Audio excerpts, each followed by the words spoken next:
예, 오늘은 61번부터 65번까지 풀이를 하겠습니다. 자, 61번 문제를 볼까요? 보기를 바탕으로 기억에서 미음에 대한 이해다. 적절하지 않은 겁니다. 적절하지 않은 걸 찾으라 했는데, 여기 딱 보니까 여러분 제일 먼저 우리가 풀어야 될 거는 시제구나를 봐야 되죠. 시제인데 중요한 거는 시제는 과거, 현재, 미래 이렇게 이제 볼 수 있는데, 여기에서 묻는 거는 과거, 현재, 미래가 아니라 뭐지요? 동작상에 대한 겁니다. 동작상은 여러분 잘 알다시피 진행상, 완료상 이렇게 두 개가 있는데 요게 답의 기준이겠죠. 문제에서 요 부분입니다. 그렇죠. 동작상은 어나, 고와 등 보조적 용언, 즉 보조적 연결음이죠. 이게 아역에 치고할 때 어와 고가 보조적 연결음인데, 이 보조적 연결음이와 시제의 결합을 제대로 봤느냐 이렇게 볼 수 있는 거예요. 자, 그 다음에 여러분 그 1번에 보면요, 잠시만요, 뒤로 넘겨 보시면 1번에 보면 기억에는 보조적 연결음이와 보조 용언이 결합하여 동작의 진행을 나타낸다 이렇게 나타나죠. 자, 하나씩 선생님 왔다 갔다 좀 하면서 풀이할게요. 일단 가기 전에 이 말의 의미부터 이해해야죠. 보조적 연결음이와 보조 용언이 결합하여 동작의 진행을 나타낸다 했습니다. 철수는 지금 집에 오고 있다 되어 있습니다. 오고 있다 되어 있죠. 그러면 여기에서 오다의 고가 연결음이고 있다가 그렇죠, 보조 용언입니다. 보조 용언이죠. 그러면 여러분 아직까지는 집에 도착하지 않았지요. 오고 있는 거니까 진행이구나 이렇게 확인하면 되는 겁니다. 자, 그러면 뒤로 가서 뒤에 걸 볼까요? 자, 1번 봐요. 기억에서 보조 연결음이와 보조 용언이 결합해서 진행을 나타낸다. 맞죠? 자, 1번은 맞다라고 보시고, 2번 니은에서 완료된 동작이 현재에도 유지되고 있다. 다시 합니다. 이 완료입니다. 완료된 동작이 현재에도 유지되고 있다는 말은 지속되고 있다는 걸 의미하겠죠. 그러면 철수는 지금 의자에 앉아 이게 있다라고 되어 있죠. 있다. 이 부분이 보조 용언, 그 다음에 앉아 할 때 안은 보조적 연결음이, 그 다음에 지금이지요. 그러면 현재에도, 그러면 앉았는 거는 과거지요. 과거인데 현재에 앉아 있는 상태가 뭐 되고 있는 거지요? 지속되고 있는 거지요. 일어나지는 않았는 겁니다. 그렇기 때문에 이 친구도 맞다 이렇게 볼 수 있고요. 그 다음 걸 볼까요? 3번 디귿에서 보조용언 버렸다를 통해 동작이 과거에 완료되었음을 나타낸다라고 했죠. 그렇죠. 자, 보면 여기 나오죠. 철수는 그것을 먹어버렸다라고 나옵니다. 그러면 이 상태가 이미 더 이상 먹을 것이 없잖아요. 먹어버린 것은 이미 완료라고 봐야 되는 겁니다. 이해됐죠? 그 다음에 뒤로 보면 뒤에 거죠. 4번 리얼에서 진행을 나타내는 동작상이 과거 시제와, 과거 시제니까 앗이 되겠죠. 맞죠? 에 결합하여 동작이 과거 진행이죠. 과거에 진행된 거지 현재에 진행되는 게 아닙니다. 자, 그러면 이 부분을 지우고 선생님이 다시 설명해 볼까요? 철수는 밥을 먹고 있었다 그랬죠. 그러면 이 과거 됐죠? 그 다음 먹고는 과거의 행동이니까 지금은 그 먹었는 행동이 뭐 됐다고 봐야 돼요? 완료됐다고 봐야 되는 겁니다. 그래서 과거에 진행되었다는 걸, 밥 먹는 행동이 동작상이 과거 시제, 어시죠? 억과 연결해서 진행됐다는 걸 알고 우리는 알 수 있는 거고요. 5번에 보면 보조용언 씹다가 미래 시제와 결합하여 라고 나오죠. 어떤 동작이 진행될 예정이다 라고 했습니다. 자, 그럼 앞으로 가보면 철수는 그곳에 가고 싶겠다 라고 했죠. 예, 요까지는 맞습니다. 근데 여기에서 get이요, 시제를 나타내는 게 아니라, 맞죠? 가고 싶겠다라는 것은 시제를 나타내는 게 아니라 철수의 심리지요. 쉽게 말하면 어떤 욕망, 희망을 의미한다고 봐야 되는, 그렇죠, 선언할 의미가 되는 겁니다. 그렇죠. 그래서 5번에 가시면 이 부분이 틀렸겠죠. 미래 시제 이 부분이 틀렸다. 미래 시제를 나타내는 게 아니고 철수의, 그러니까 뭐 희망이다, 이렇게 내면의 희망을 표현하기 위해서 get을 썼다라고 봐야 됩니다. 그래서 이 부분은 시제상과 관련이 있어 없어? 없다고 봐야 되거든요. 문제가 조금 왔다리 갔다리 했습니다. 자, 62번을 풀겠습니다. 자, 읽어봅시다. 기억에 해당하지 않은 건데 일단 딱 보니까 피동표현이 나와요. 피동표현에 여러분 잘 알다시피 이희리기가 접사가 붙잖아요. 그 다음 피동접사가 나오고 두 번째 아지다나 게데다를 결합하여 통사적 피동을 만드는 거예요. 그런데 이 파생적 피동과 파생피동과 통사피동이죠. 요게 통사피동이 맞죠? 통사피동이 동시에 결합하게 되는 것을 우리는 무슨 피동? 이중피동이라 합니다. 이해됐죠? 그러니까 여기 기억의 설명은 이중피동을 설명하는 거예요. 피동 전미사 이희리기와 아어지다나 게데다가 결합하는 것을 잘못된 표현이라고 합니다. 이 피동 전미사가 결합한 이것을 이중피동의 잘못이라는데요. 거기에 해당하지 않는 걸 찾으라 했습니다. 요런 문제를 간간히 가다 나오는데 우리가 이런 문제를 풀 때 제일 조심해야 될 거는요. 뒤에 있는 아어지다나 게데다에서 답이 나올 확률은 없다. 이렇게 먼저 확인을 하시고, 그러면 왜 이런 문제를 내느냐 하면은 이희리기라는 이 피동 접사가 있잖아요. 이 피동 접사가 마치 어떤 용언의 어간에 이나 기나 희나 리가, 그렇죠, 원래 어간의 형태로 존재하는 게 있습니다. 형태로 존재하는 게 있거든요. 그래서 학생들이 이 용언의 어간에 이희리기가 붙으면 무조건 이건 피동 표현이야 라고 착각을 하게 유도하는 문제예요. 이런 문제는. 그래서 이런 문제를 풀 때는요, 반드시 여러분 선지에 제시되어 있는 단어의 기본형을 반드시 찾아야 됩니다. 그 기본형을 형태소에 맞추어서 분석을 해버리면 되는데 1번을 볼게요. 그러니까 가장 최초에 이희리기가 붙기 전에 기본형으로 가야 됩니다. 우리가 그 글씨를 갈겨 쓰다 이렇게 보통 표현하거든요. 그러면 기본형이 뭐다? 갈기다가 됩니다. 맞죠? 갈기다가 되죠. 그러면 어간이 갈기가 돼요. 그 다음에 여기에 오면 더하기 어지 더하기 어가 붙었겠죠. 그러니까 여기에 축약이 돼가 저가 되는 거거든요. 그러면 이 친구 같은 경우는 이 기가 이희리기라고 볼 수가 없고 갈기 자체가 뭐지? 어간이다. 어근이다고 봐야겠죠. 여러분 뒤에 여기는 어간이 되겠네요. 접사가 붙으면 어간이 아니고 어근이라는 명칭을 쓰거든요. 그 어간이 된다. 그렇기 때문에 이 친구는 이중피동이 아니라고 봐야 됩니다. 그래서 답은 1번이라고 규정하는데 요 뒤에 있는 선지 한두 개를 더 볼게요. 여기 보면 믿겨지지가 나옵니다. 자, 이 부분은 기본형 이렇게 하면 되죠. 믿다에서 왔는 거야. 그러면 믿다의 어간이 믿입니다. 그렇죠? 그 다음에 이제 뭐가 붙었지? 어지가 붙었죠. 거기에 다시 지가 붙는 겁니다. 이해됐죠? 예. 그래서 이렇게 결합하니까 지지가 되겠죠. 그러니까 저가 되는 겁니다. 이해됐죠? 예.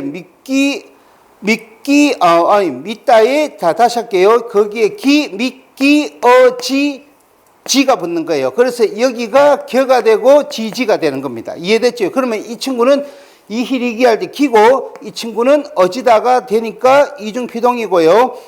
펴졌다 같은 경우도 기본형이 뽑다에서 왔겠지. 그 다음에 희가 붙었겠죠. 이희리기가 되는 겁니다. 그 다음에 어지 더하기 다가 붙는 거예요. 그래서 여기에 물론 어시 붙었겠죠. 그러니까 희요. 요렇게 축약하니까 젖이 되는 거예요. 이해됐죠? 예, 요렇게 이중피동이다라고 규정하면 됩니다. 이 문제는요, 굉장히 많이 왕왕 나오는 거고, 이런 문제를 풀 때 선생님이 본 수업에서도 조심해라고 이야기했던 것 중에 하나가, 어차피 이 문제가 나오니까 한 번 더 우리가 복습하는 개념에서 밝혀지다가 시문제 제일 많이 나오는 거거든요. 밝혀지다.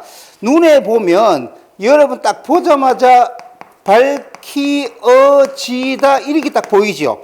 그래서 이게 축약이다. 이렇게가 혀. 그 다음에 지다가 되거든요. 그럼 학생들이 이 희를 뭐라고 보는 거예요? 이 희리기로 보게 되는 겁니다. 그래서 이중피동의 형태로 눈에 딱 들어오거든요. 틀렸다. 그렇게 해석하면 안 된다. 왜? 기본형, 좀 밝은 색으로 쓸게요. 기본형 박다가 나옵니다. 그렇죠? 어간이 박입니다. 그 다음에 여기에 희다가 되어 있어요. 그럼 이 희는요, 무엇을 밝히다가 되겠죠? 목적어를 취할 수 있는 거는 피동사가 아니라 사동사라고 했죠. 그래서 이 친구는 사동 접사가 되는 겁니다. 예를 들어서 불이 밝다가 되는데 이거를 사동으로 바꾸면 누가 불을 밝히다가 되거든요. 그럼 새로운 주어가 나오고 오케이, 문장이 형성되기 때문에 사동 접사예요. 그러면 이 사동 접사가 되니까 이 친구는 자동사에서 무슨 동사? 타동사. 이런 거를 뭐라 하느냐면 사동사에 의한 타동사라고 합니다. 여기에 어치를 결합하고 다를 해버리면요, 이 친구는 사동에 의한 타동사가 무슨 동사로 바뀌죠? 피동사로 바뀌어버리는 거예요. 이해됐지요? 그래서 밝혀지다 같은 경우는 피동문의 형태인데 중요한 거는 이중피동이 아니다라는 걸 여러분 알아두시고 문제를 풀면 됩니다. 그래서 답은 1번이라고 생각하시고 그 다음 문제로 넘어가겠습니다. 63번 문제는요, 63번 문제는 조금 쉬운 문제가 아닐까라고 생각하는데 선생님 개인적으로, 자 여기에 보면 요런 게 나오잖아요. 비문법 적 요소를 던지거든요. 요 비문법 요소를 던지잖아요. 여기에 요런 부분에서 이 부분의 해석을 잘 봐야 된다. 예, 요렇게 보고 잠깐 본문을 볼까요? 선어말 의미는 용언의 어감과 어말 의미 사이에 나타나는 의미를 말합니다.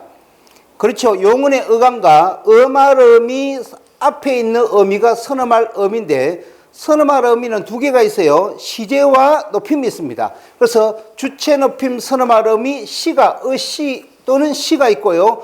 두 번째는 시제를 나타내는 거예요. 과거 시제나 완료상을 나타내는 앗이나 미래의 추측을 나타내는 개, 현재나 진행을 나타내는 는, 니은, 과거 해상을 나타내는 더 등이 있는 겁니다. 됐죠? 요게 선어말 의미에 그렇죠, 올 수 있는 요소다. 쌤이 다른 문제를 풀 때도 이야기했지만은 이러한 선어말 의미가 아닌데 어감과 어말 의미 사이에 있는 거는 무조건 뭐다? 전미사다. 그러면 파생어, 합성어를 여러분 판단하실 때 이런 부분을 가지고 여러분을 헷갈리게 만들 수 있으니까 그런 부분에 속지 않도록 하고 그 다음을 보면 이 문제는 5번을 바로 볼게요. 5번. 니은을 보니 과거 회상을 나타내는 선어말 의미 더는, 잘 봐야 됩니다. 더는 용언의 어감과 과거 시제 선어말 의미 엇 사이에 위치한다라고 했었죠. 그런데 앞으로 한번 가볼까요? 앞으로 가보니까요, 여기에 있었죠. 힘들더었어요 나오죠. 힘들다와 더가 붙습니다. 그리고 과거 시제가 오잖아요. 그런데 여기에 뭐가 있죠?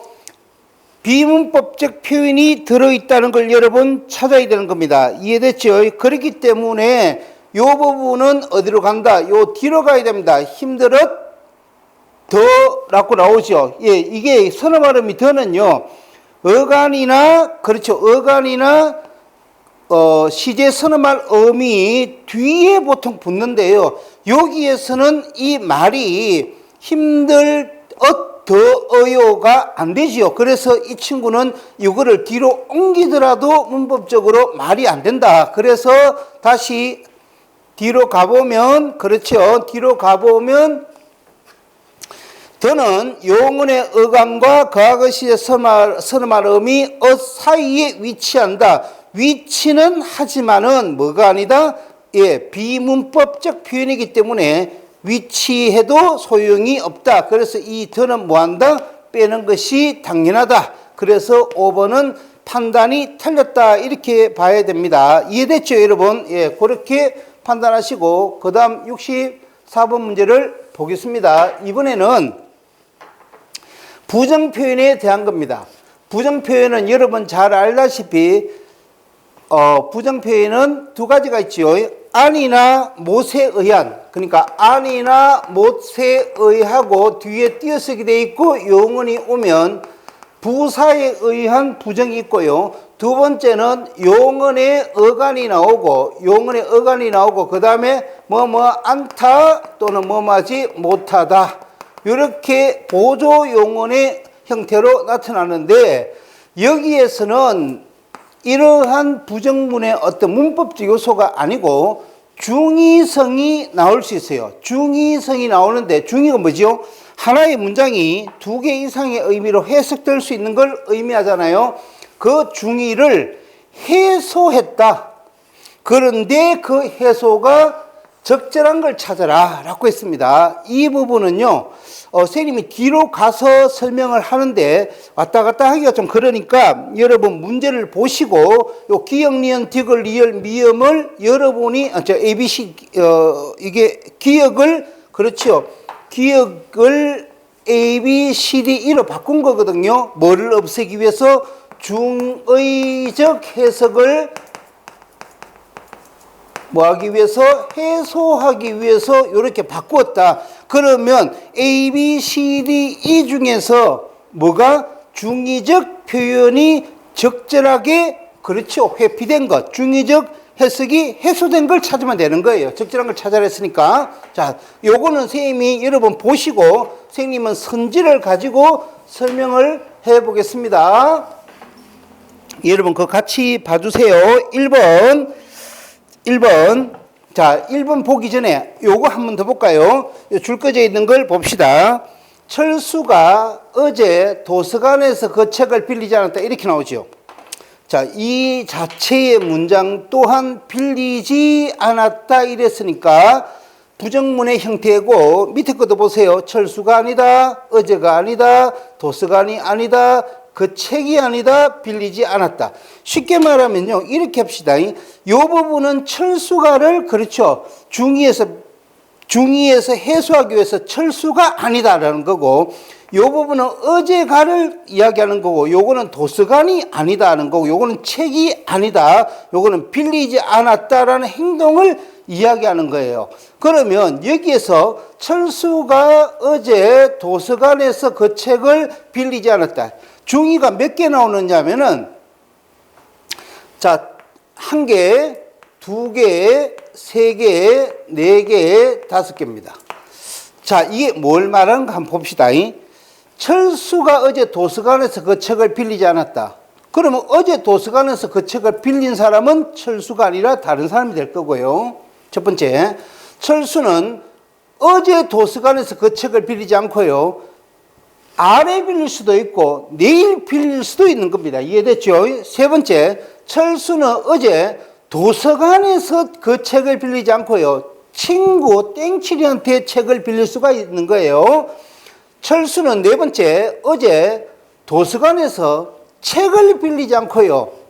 그렇죠. 친구한테 삥을 뜯었어요. 돈을 빌리는 겁니다. 이해됐죠? 돈을 빌린다. 이렇게 해석할 수도 있고, 철수는 어제 도서관에서 그 책을 빌리지 않고 슬쩍 집에 가지고 왔다. 이렇게 볼 수도 있는 겁니다. 5가지 이해됐죠?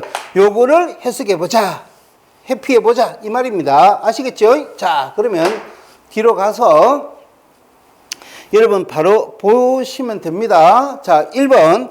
여러분 그 프린트를 보면서 같이 하세요. 기억이 A의 의미로만 해석되려면 빌리지 않았다를 안 빌렸다. 이거 말장난치는 거 안 같습니까, 여러분? 빌리지 않았다는 것은 긴 부정문이고요. 이거를 앞에 안을 가지고 와서 짧은 부정어로 바꾸었기 때문에 형식적 변화만 있었지 의미적 변화는 있어요, 없어요? 당연히 없다고 봐야 되겠죠. 이해됐죠, 여러분? 두 번째 거 틀린 겁니다. 기억이 B의 의미죠. B는 철수가 도서관에서 그 책을 빌린 것은 어제가 아니다 했죠. 그러면 어제가 아니다 했으니까 아래거나 걸피거나 뭐 이렇게 해야 돼요. 아니면 뭐 한 주 전이거나 이렇게 해야 됩니다. 그러면 어제라는 시간 대신 다른 말을 이어야 되잖아요. 근데 여기에는 어제를 문장의 위치로 바꾼 거예요. 이 또한 우리를 희롱하는 문제다. 이거 완전히 뭐 저급한 문제입니다. 이렇게 선지를 만든 거는요. 세 번째 시 봅니다. 철수가 어제 그 책을 빌린 곳은 도서관이 아니다. 그럼 도서관이 아니면 뭐지요? 뭐 이 도서관 대신 뭐가 와야 돼요? 친구 집이다든가 아니면 뭐 어떤 그 서점이라든가 이런 게 나오고 공간이 바뀌어야 되는데 도서관 뒤에 도서관 그대로 두고 뒤에 쉼표를 쳤다는 말은 도서관의 의미가 그대로 유지되고 있다는 뜻이겠죠. 이것도 틀렸다 이렇게 봐야 되는 겁니다. 그 다음에 뒤를 보시면 철수가 어제 도서관에서 빌린 책은 빌리긴 빌렸어요. 그 책이 아니다 그랬죠. 그런데 위의 기억을 보면 철수가 어제 도서관에서 그 책을 빌리지 않았기 때문에 다른 책은 빌릴 수가 있는 거예요. 그러니까 쉽게 말하면 어를 보도사 강조를 나타내는 보도사 어로 바꿔버리면 결국은 책은 부정돼 버리고 그렇죠. 그 책은 부정되고 다른 책을 빌렸다는 게 인정돼 버리는 거니까 이 친구는 중의가 해소되었다. 쉽게 말하면 기억의 중의를 벗어났다, 해소했다 이렇게 봐야 되는 거예요. 그래서 답이 4번입니다. 이해됐죠? 이것도 똑같은 거예요.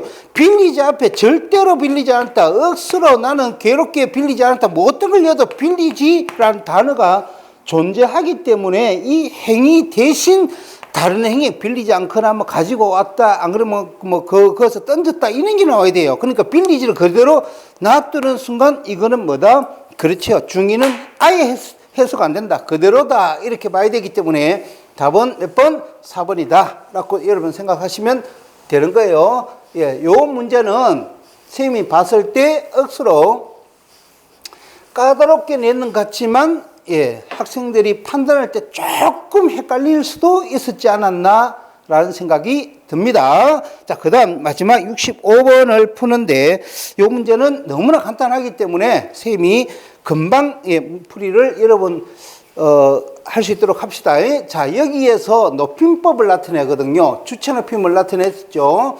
그 다음에 여러분 나타나는 게 깨서를 쓰잖아요. 그 다음에 서너 말하면 시를 쓰지요.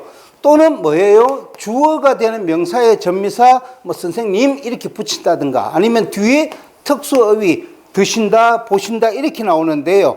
여기에서 들이셨습니다 라고 나오죠. 부장님께서는 나오거든요. 그런데 여기에 깨서가 쓰인다 해서 이 들이셨습니다가 주체일까를 봐야 되거든요. 그러면 이 단어에 들이다라는 단어는 주체가 어떤 행동을 하는 그 대상이 주체보다 높다는 걸 의미하지요. 그렇기 때문에 이사회가 객체가 되고요. 이 객체를 높이는 객체 높임의 요소가 되는 거예요. 그렇기 때문에 이 문제는 답이 몇 번? 5번이 틀린 겁니다. 이건 딱 보자마자 여러분도 판단이 바로 썼을 거예요. 이건 답이 5번이다. 왜? 임마는 주체가 아니라 뭐다? 예, 이사회를 높이는 들이다 자체의 단어가 객체를 높이는 특수어이기 때문에 주체가 아니다. 뭐다? 객체다. 이렇게 봐야 되는 겁니다. 아시겠습니까? 예, 65번까지 문제풀이를 마치고 그 다음 영상에서 66번부터 다시 풀이하겠습니다. 강의 들어줘서 감사합니다.